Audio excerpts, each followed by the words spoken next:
जय श्री हरि। आज सुनिए उस व्रत की कथा जो एक बार करने से सभी एकादशियों का फल दे देता है। यह है निर्जला एकादशी, भगवान विष्णु को प्रिय और भक्तों को तारने वाली पावन तिथि। तो आइए इस अमृत समान कथा का श्रवण करें पूरे विश्वास और भक्ति के साथ। जय श्री हरि। जब वेद व्यास ने पांडवों को चारों पुरुषार्थ धर्म, अर्थ, काम और मोक्ष देने वाली एकादशी व्रत का संकल्प कराया था, तब युधिष्ठिर ने कहा, जनार्दन, ज्येष्ठ मास के शुक्ला पक्ष में जो एकादशी के बारे में विस्तार से बताए। भगवान श्री कृष्ण ने कहा, हे राजन, इसके बारे में परम धर्मात्मा व्यास जी बताएंगे। तब वेद व्यास जी कहने लगे, कृष्ण और शुक्ला पक्ष की एकादशी में भोजन नहीं किया जाता है। अगले दिन द्वादशी को स्नान करके पवित्र होकर फूलों से भगवान केशव की पूजा करें। फिर पहले ब्राह्मणों को भोजन देकर अंत में खुद भोजन करे। इस पर भीमसेन बोले, पितामह, मैं आपके सामने सच कहता हूँ, मुझसे एक बार भोजन करके भी व्रत नहीं किया जा सकता, तो फिर उपवास करके मैं कैसे रह सकता हूँ? मैं पूरे साल भर में केवल एक ही उपवास कर सकता हूँ जिससे स्वर्ग की प्राप्ति हो। ऐसा कोई एक व्रत निश्चय करके बताइए, मैं उसका यथोचित रूप से पालन करूँगा। व्यास जी ने कहा, भीम, ज्येष्ठ मास में सूर्य वृष राशि पर हो या मिथुन राशि पर, शुक्ला पक्ष में जो एकादशी हो उसका यत्न पूर्वक निर्जल व्रत करो। केवल कुल्ला या आचमन करने के लिए मुख में जल डाल सकते हो। उसको छोड़कर किसी प्रकार का जल विद्वान पुरुष मुख में ना डाले, अन्यथा व्रत भंग हो जाता है। एकादशी को सूर्योदय से लेकर दूसरे दिन के सूर्योदय तक मनुष्य जल का त्याग करे तो यह व्रत पूर्ण होता है। इसके बाद द्वादशी को प्रभात काल में स्नान करके ब्राह्मणों को विधि पूर्वक जल और स्वर्ण का दान करे। इस प्रकार सब कार्य पूरा करके जितेंद्रिय पुरुष ब्राह्मणों के साथ भोजन करे। वर्ष भर में जितनी एकादशियां होती है उन सब का फल इस निर्जला एकादशी से मनुष्य प्राप्त कर लेता है। जिन्होंने श्री हरि की पूजा और रात्रि में जागरण करते हुए इस निर्जला एकादशी का व्रत किया है, उन्होंने अपने साथ ही बीती हुई 100 पीढ़ियों को और आने वाली 100 पीढ़ियों को भगवान वासुदेव के परम धाम में पहुंचा दिया है। जो इस एकादशी की महिमा को भक्ति पूर्वक सुनता अथवा उसका वर्णन करता है, वह स्वर्गलोक में जाता है। चतुर्दशी युक्त अमावस्या को सूर्य ग्रहण के समय श्राद्ध करके मनुष्य जिस फल को प्राप्त करता है, वही फल इस कथा को सुनने से भी मिलता है। भीमसेन, ज्येष्ठ मास में शुक्ला पक्ष की जो शुभ एकादशी होती है उसका निर्जल व्रत करना चाहिए। उस दिन श्रेष्ठ ब्राह्मणों को शक्कर के साथ जल के घड़े का दान करने चाहिए। ऐसा करने से मनुष्य भगवान विष्णु के समीप पहुंचकर आनंद का अनुभव करता है। इसके बाद द्वादशी को ब्राह्मण भोजन कराने के बाद स्वयं भोजन करे। जो इस प्रकार पूर्ण रूप से पाप नाशिनी एकादशी का व्रत करता है, वह सब पापों से मुक्त हो आनंदमयी पद को प्राप्त होता है। यह सुनकर भीमसेन ने भी इस शुभ एकादशी का व्रत आरंभ कर दिया। प्रेम से बोलिए विष्णु भगवान की जय। एकादशी माता की कथा प्राचीन समय की बात है। सतयुग में मुर नामक दानव रहता था। वह बड़ा ही अद्भुत, अत्यंत रौद्र तथा संपूर्ण देवताओं के लिए भयंकर था। उस काल रूपधारी दुरात्मा महासुर ने इंद्र को भी जीत लिया था। संपूर्ण देवता उससे परास्त होकर स्वर्ग से निकाले जा चुके थे और शंकित तथा भयभीत होकर पृथ्वी पर विचरा करते थे। एक दिन सब देवता महादेव जी के पास गए। वहां इंद्र ने भगवान शिव के आगे सारा हाल कह सुनाया। इंद्र बोले, महेश्वर, ये देवता स्वर्ग लोक से निकाले जाने के बाद पृथ्वी पर विचर रहे हैं। मनुष्यों के बीच रहना इन्हें शोभा नहीं देता। देव, कोई उपाय बतलाइए। देवता किसका सहारा ले? महादेव जी ने कहा, देवराज, जहाँ सबको शरण देने वाले, सबकी रक्षा में तत्पर रहने वाले जगत के स्वामी भगवान गरुड़ ध्वज विराजमान हैं, वहाँ जाओ। वे तुम लोगों की रक्षा करेंगे। महादेव जी की यह बात सुनकर परम बुद्धिमान देवराज इंद्र संपूर्ण देवताओं के साथ क्षीर सागर में गए, जहाँ भगवान गदाधर सो रहे थे। इंद्र ने हाथ जोड़कर उनकी स्तुति की। इंद्र बोले, देवेश्वर, आपको नमस्कार है। आप ही पति, आप ही मति, आप ही कर्ता और आप ही कारण हैं। आप ही सब लोगों के माता और आप ही इस जगत के पिता हैं। देवता और दानव दोनों ही आपकी वंदना करते हैं। पुंडरीकाक्ष, आप दैत्यों के शत्रु हैं। मधुसूदन, हम लोगों की रक्षा कीजिए।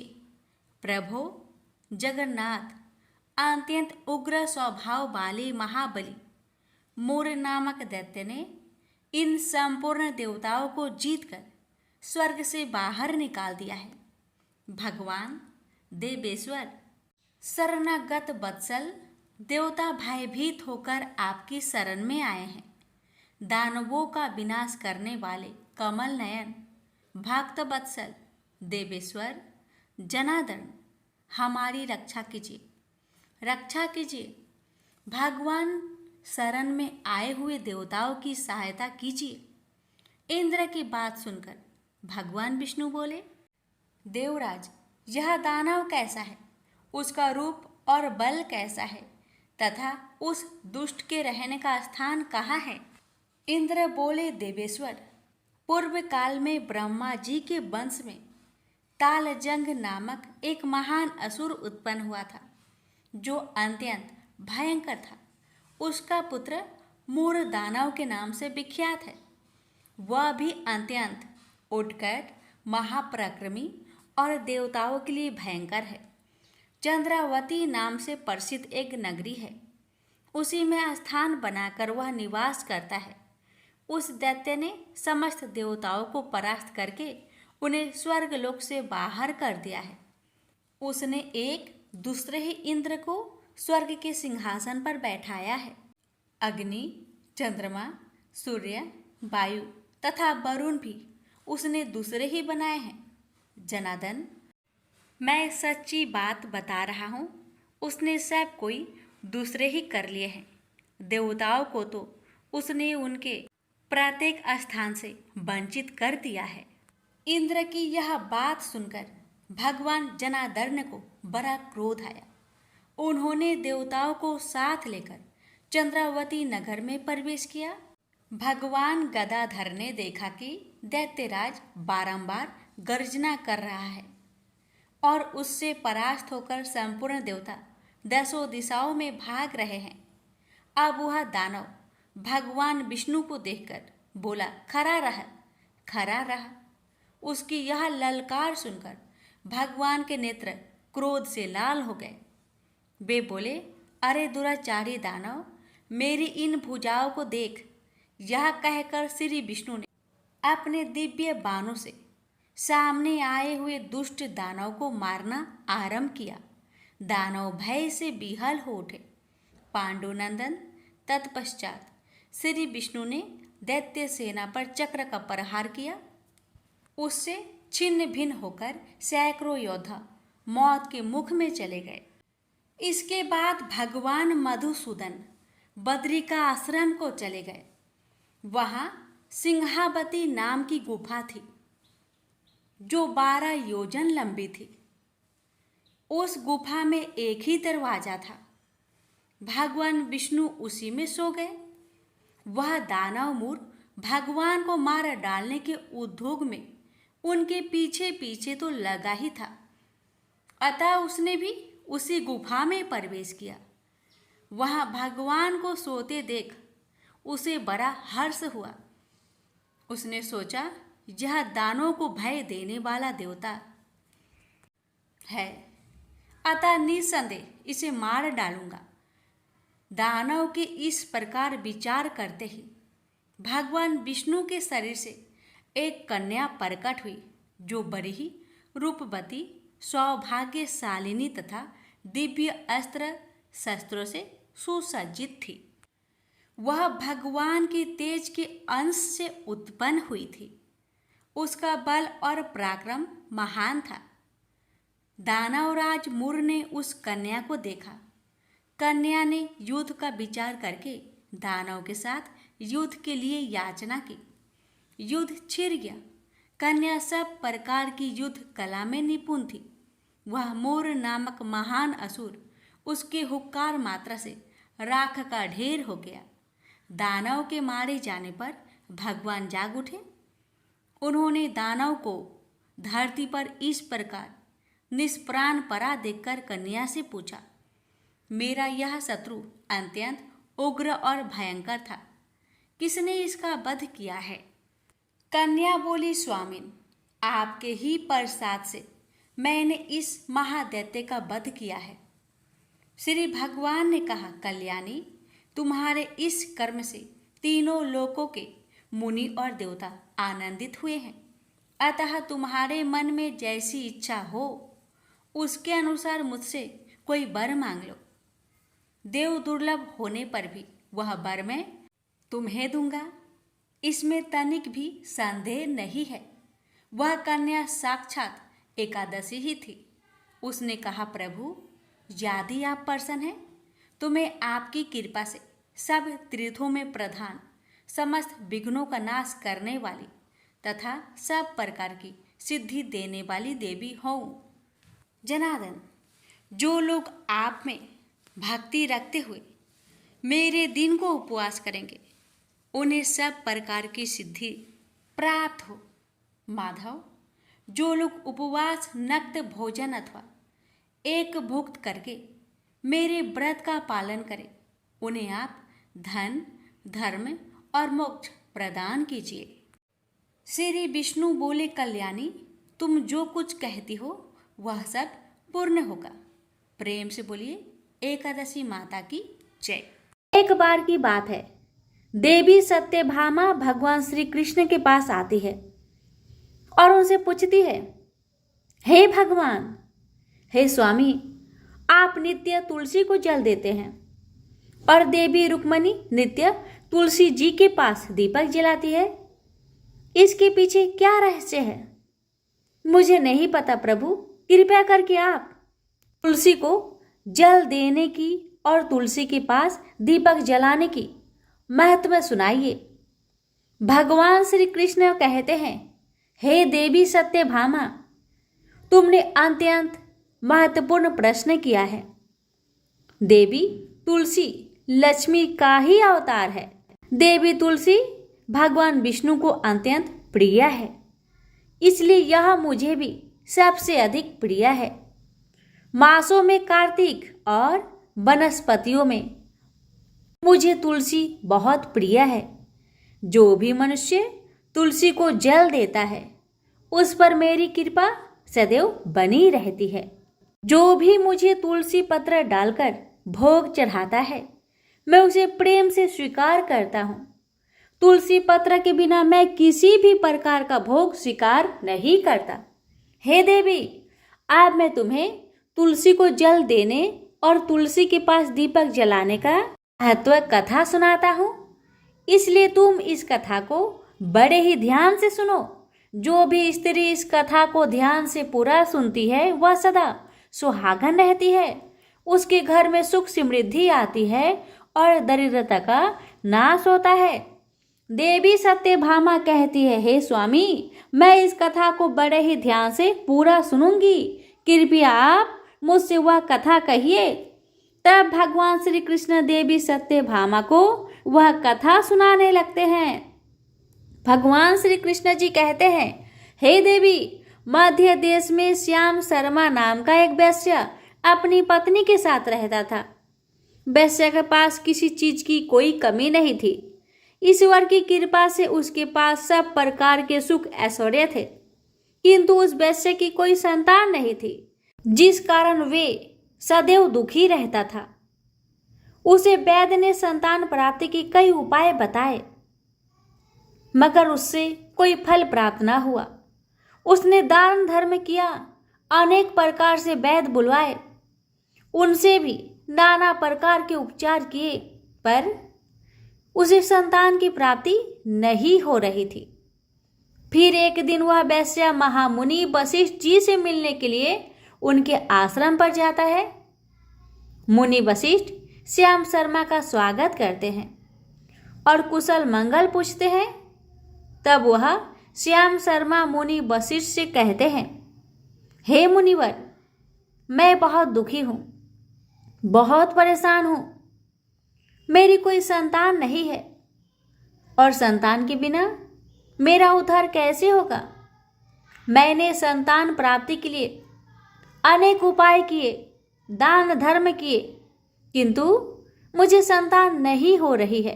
कृपा करके आप मुझे यह बताइए कि किस कारण से, किस अपराध से मुझे पुत्र की प्राप्ति नहीं हो रही है। क्या मुझसे अनजाने में कोई बहुत बड़ा पाप हुआ है?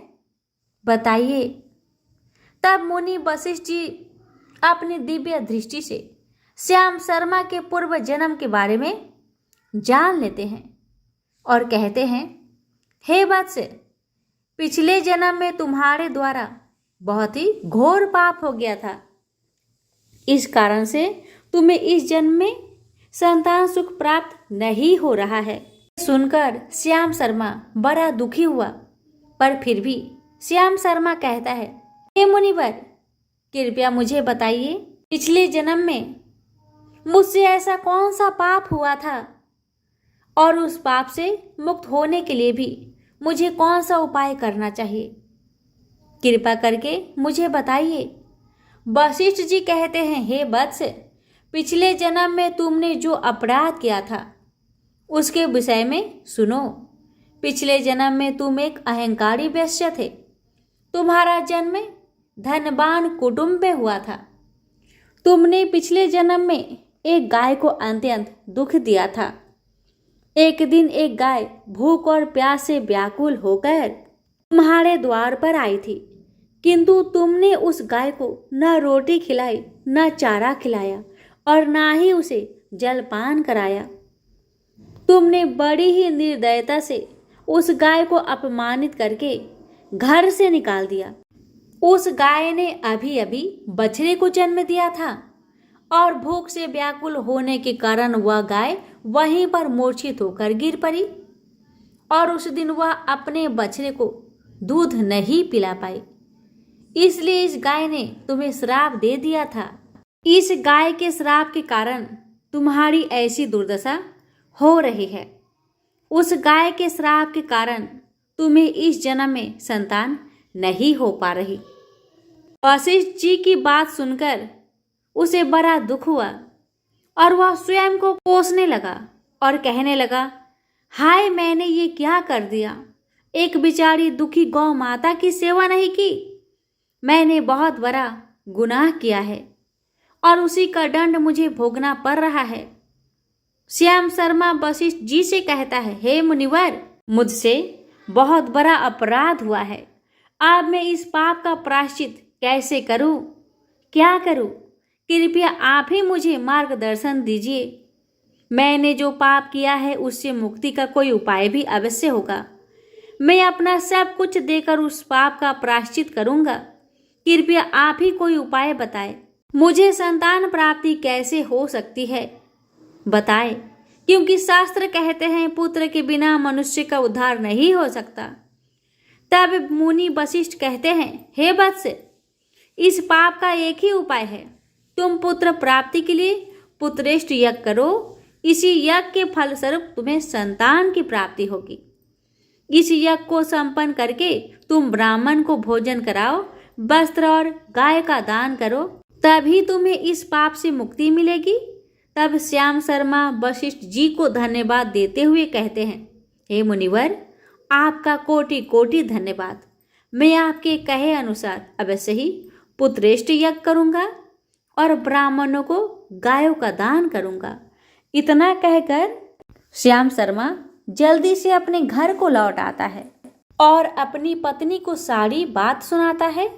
फिर वो दोनों ही पुत्रेष्ट यज्ञ की तैयारी करते हैं। अनेक ऋषि मुनियों को निमंत्रण देकर वह श्याम शर्मा पुत्रेष्ट यज्ञ संपन्न करता है और उन ऋषि मुनियों तथा ब्राह्मणों को गाय दान करता है।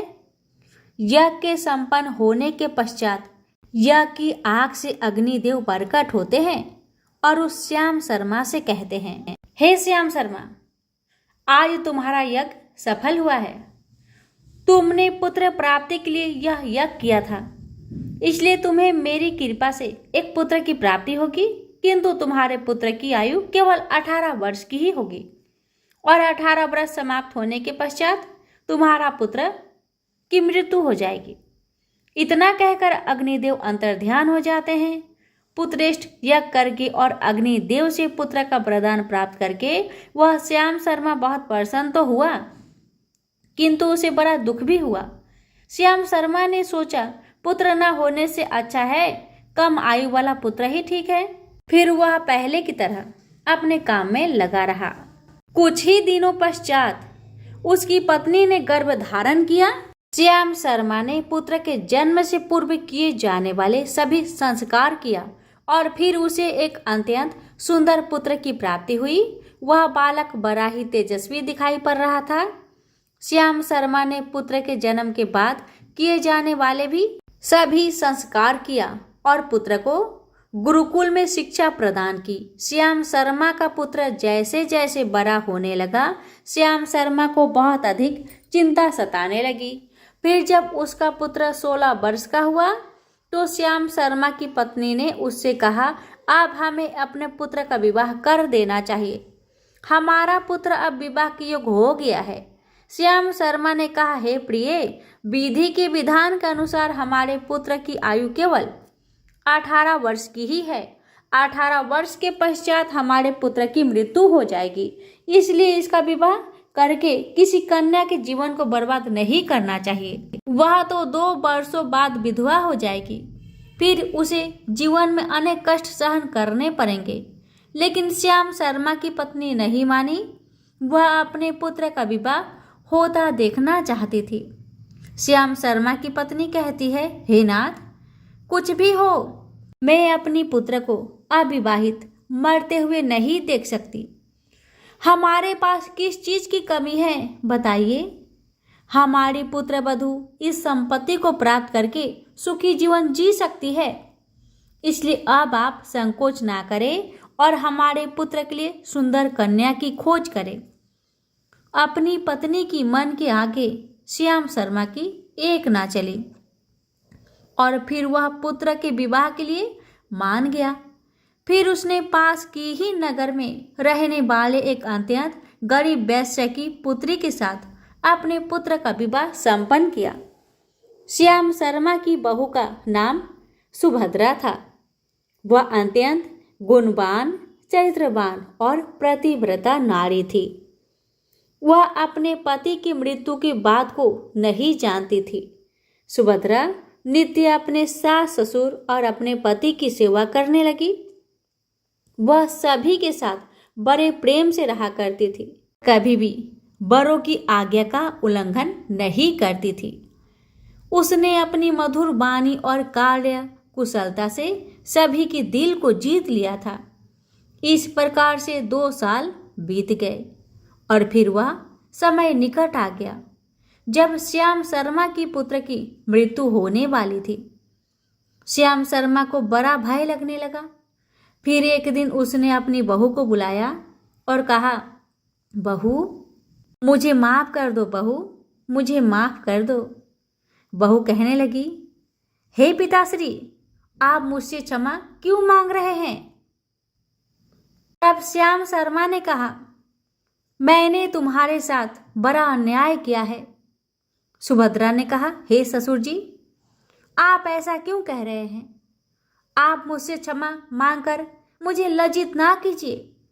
मैं आपसे छोटी हूँ, आपकी पुत्री के समान हूँ। कृपया आप संकोच ना करते हुए आपके मन में जो भी बात हो मुझसे कहिए, मैं आपकी आज्ञा का पालन अवश्य करूंगी। फिर श्याम शर्मा कहने लगा, हे पुत्री, तुम कल्याणी हो, तुम एक महान पतिव्रता हो, किंतु मेरे पुत्र के साथ तुम्हारा विवाह होने से पूर्व मैंने तुमसे एक बात छुपाई है। हमें पुत्र की प्राप्ति पुत्रेष्ठ यज्ञ करने के बाद हुई थी और अग्निदेव ने हमें यह कहते हुए पुत्र प्राप्ति का आशीर्वाद दिया था कि हमारे पुत्र की आयु केवल 18 वर्ष की होगी। 18 वर्ष के बाद हमारे पुत्र की मृत्यु हो जाएगी। अपने ससुर की बात सुनकर सुभद्रा ने कहा, हे ससुर जी, बस इतनी सी बात, आप चिंता न कीजिए। मैं आपको वचन देती हूँ कि आपकी पुत्रवधू मैं कभी विधवा नहीं होगी। आपके पुत्र के प्राणों की रक्षा करूंगी। आप बस मुझे एक दीपक, जल का घड़ा और एक गाय ला कर दीजिए। मेरे पति के प्राणों की रक्षा इन्हीं से होगी। सुभद्रा की बात सुनकर श्याम शर्मा को बड़ा आनंद हुआ और वह कहने लगा, हे बहू, जैसी तुम्हारी इच्छा मैं तुम्हें वह सब लाकर देता हूँ। इतना कहकर श्याम शर्मा ने अपने बहू को वह तीनों चीज लाकर दी। फिर जब वह दिन निकट आया जिस दिन सुभद्रा के पति की मृत्यु होने वाली थी, उस दिन सुभद्रा ने सुबह उठते ही तुलसी जी को जल चढ़ाया और तुलसी जी को प्रणाम करते हुए पौधे पर एक चुनरी बांध दी और तुलसी माता से प्रार्थना करने लगी, हे माँ, मैं आपको चुनरी चढ़ा रही हूँ, कृपया अब आप ही मेरे सुहाग की रक्षा कीजिए। फिर सुबह के समय यमराज का एक दूत श्याम शर्मा के पुत्र के प्राण लेने के लिए आया। जैसे ही वह घर में प्रवेश करने लगा, तब तुलसी के पौधे ने उसे रोक दिया और कहा, हे यमदूत, इस घर में निवास करने वाली बहू ने मुझे चुनरी चढ़ाई है और इसलिए अब मैं उसके सुहाग की रक्षा कर रही हूँ। तुम इसके घर में प्रवेश नहीं कर सकते। इतना कहकर तुलसी जी ने यमराज के उस दूत को घर में जाने से रोक दिया। वह दूत भयभीत होकर सुभद्रा के पति के प्राण लिए बगैर ही यमपुरी लौट गया। यमपुरी में जाकर उसने यमराज से कहा, हे धर्मराज, मैं धरती लोक पर एक पुरुष के प्राण लेने के लिए गया था, किंतु तुलसी जी के पौधे ने मेरा रास्ता रोक लिया। उस तुलसी जी के पौधे के कारण मैं घर में प्रवेश नहीं कर पा रहा था। इस बात पर यमराज को बड़ा क्रोध आया।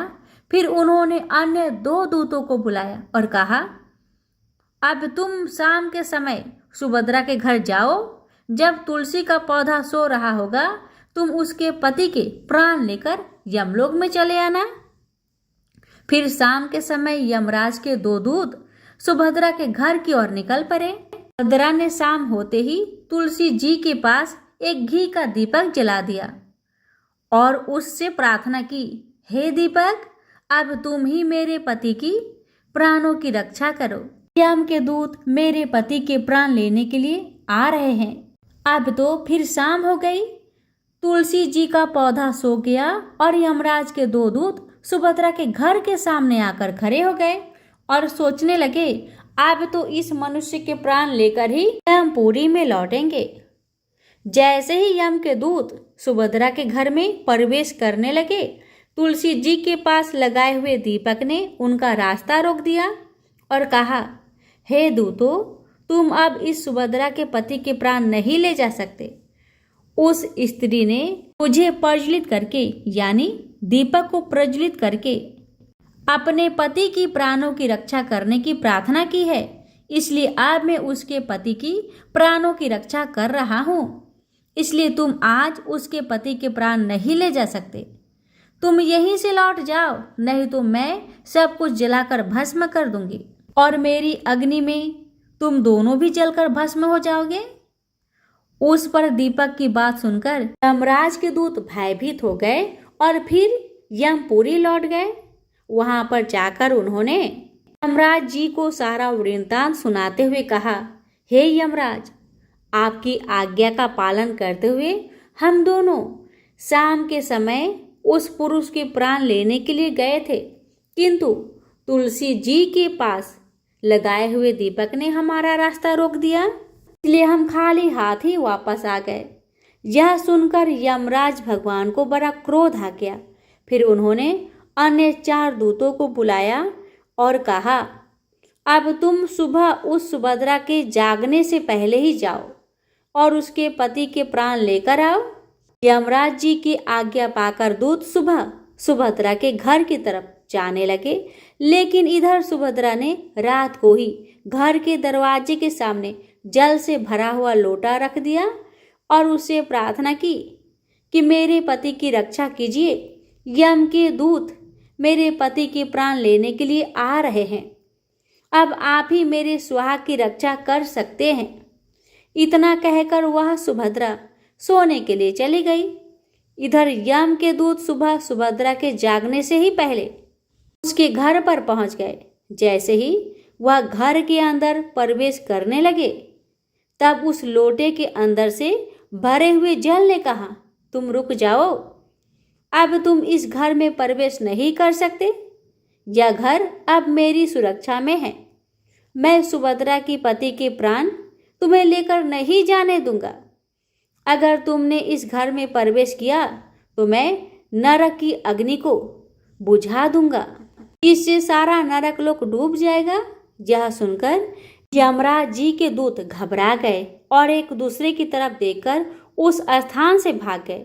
वे सभी यम के दूत यमराज जी के पास लौट गए और उनसे कहने लगे, हे धर्मराज जी, आपकी आज्ञा का पालन करने के लिए हम चारों सुबह सुभद्रा के जागने से पहले ही उसके पति के प्राण लेने के लिए पहुंच गए थे, किंतु सुभद्रा के घर के बाहर रखे हुए जल के लोटे ने हमारा मार्ग रोक लिया और इसी कारण से हम उसके घर में प्रवेश नहीं कर सके।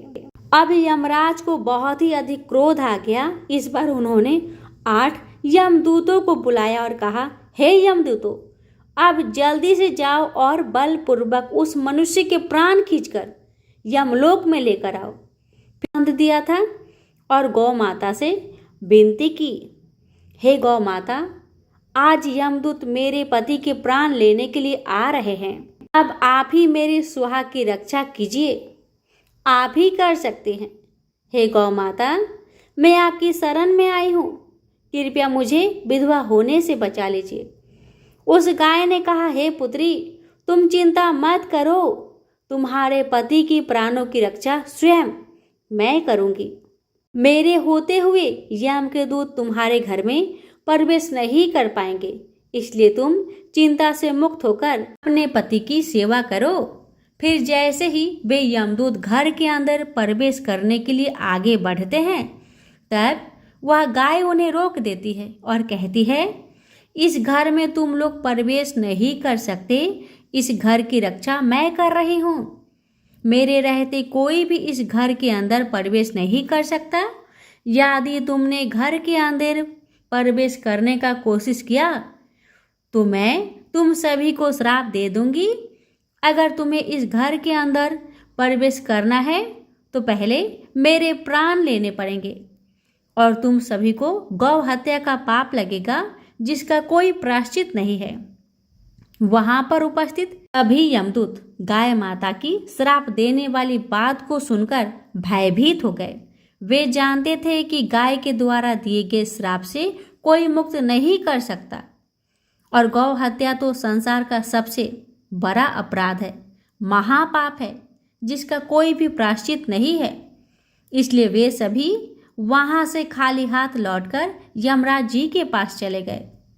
यमपुरी में जाकर उन यमदूतों ने यमराज को सारा वृत्तांत सुनाते हुए कहा, हे धर्मराज जी, उस सुभद्रा के पति की प्राणों की रक्षा एक गाय माता कर रही है।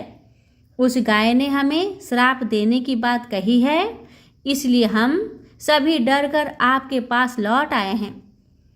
हम में गाय का सामना करने की शक्ति नहीं है। उन यमदूतों की बात सुनकर यमराज आग बबूला हो गए और स्वयं भैंस पर सवार होकर स्वयं पृथ्वी लोक की ओर निकल पड़े। अब आके होता है ये, यमराज जी अपने भैंस पर सवार होकर उस सुभद्रा के घर के पास चले आते हैं। यमराज को अपने घर के सामने खड़ा हुआ देखकर सुभद्रा भयभीत हो गई और जल्दी से आकर यमराज जी के चरण स्पर्श करके उन्हें नमस्कार करती है और उनकी स्तुति करने लगी। हे यमराज, आप तो तीनों लोकों के प्राणियों पर कृपा करने वाले महान देवता है। इस संसार के समस्त प्राणियों के पाप और पुण्य का लेखा जोखा आप अपने पास रखते हैं। हे न्याय के देवता धर्मराज जी, मैं सत्य धर्म का पालन करने वाली पतिव्रता स्त्री हूँ। मैं आपको बारंबार नमस्कार करती हूँ। कृपया मुझे आशीर्वाद दीजिए। सुभद्रा के द्वारा की गई स्तुति से यमराज बहुत प्रसन्न हो जाते हैं और उसे अनजाने में ही सदा सुहागन रहो ऐसा कहकर आशीर्वाद देते हैं। फिर जब यमराज सुभद्रा के पति के प्राण ले जाने के लिए आगे बढ़ते हैं तो सुभद्रा कहती है, हे धर्मराज, आपने अभी मुझे सदा सुहागन रहने का आशीर्वाद दिया है और अब आप मेरे पति के प्राण ले जा रहे हैं। इससे तो आपका आशीर्वाद झूठा साबित हो जाएगा। यह सुनकर धर्मराज जी रुक जाते हैं और सुभद्रा की ओर देखकर मुस्कुराने लगते हैं। सुभद्रा के निर्मल हृदय और अपने पति के प्रति समर्पण भाव को देखकर यमराज अत्यंत प्रसन्न होते हैं। सुभद्रा की ओर देखकर यमराज कहते हैं, पुत्री, आज तुमने साक्षात मृत्यु को ही पराजित किया है। मैं तुम्हारे पतिव्रत धर्म से अत्यंत प्रसन्न हूँ। अब मैं तुम्हारे पति के प्राण छोड़ देता हूँ। तुम्हारी जो भी मनोकामना है वह मुझसे मांग लो। तब सुभद्रा ने कहा, हे धर्मराज जी, मैं अपने पति के लिए 100 वर्ष की आयु मांगती हूँ। मेरे लिए मेरे पति ही परमेश्वर है। मैं अपने पति को छोड़कर जीवित नहीं रह सकती, इसलिए आप मुझे यही वरदान दीजिए। तब यमराज प्रसन्न होकर कहते हैं, तथास्तु। हे कल्याणी, आज से जो भी स्त्री अपने घर के सामने तुलसी का पौधा लगाती है, तुलसी के पास शाम को दीपक जलाती है, जिस घर के सामने गाय बंधी होती है और जो स्त्री अपने घर के सामने जल का लोटा रखती है, उसके घर में कभी मेरे दूत प्रवेश नहीं करेंगे। इतना कहकर यमराज जी उस स्थान से अंतर्ध्यान हो गए। भगवान श्री कृष्ण कहते हैं, हे देवी, इस प्रकार से उस सुभद्रा ने अपने पतिव्रता धर्म का पालन करके अपने पति के मृत्यु को टाल दिया था। इसलिए जो भी स्त्री अपने घर के सामने तुलसी जी का पौधा लगाती है, रोज शाम को तुलसी जी के पास दीपक जलाती है, उसके घर में मृत्यु प्रवेश नहीं कर सकती है। जिस घर के सामने गाय बंधी होती है, उस घर में कभी दुख दरिद्रता नहीं आती। जो स्त्री अपने घर के सामने जल से भरा हुआ लोटा रखती है, उसके घर में कभी शोक नहीं होता है। भक्तों, ये थी तुलसी जी में जल देने और दीपक जलाने का महत्व की कथा। ये भगवान श्री कृष्ण ने देवी सत्यभामा को सुनाए। प्रेम से बोलिए हरे कृष्णा।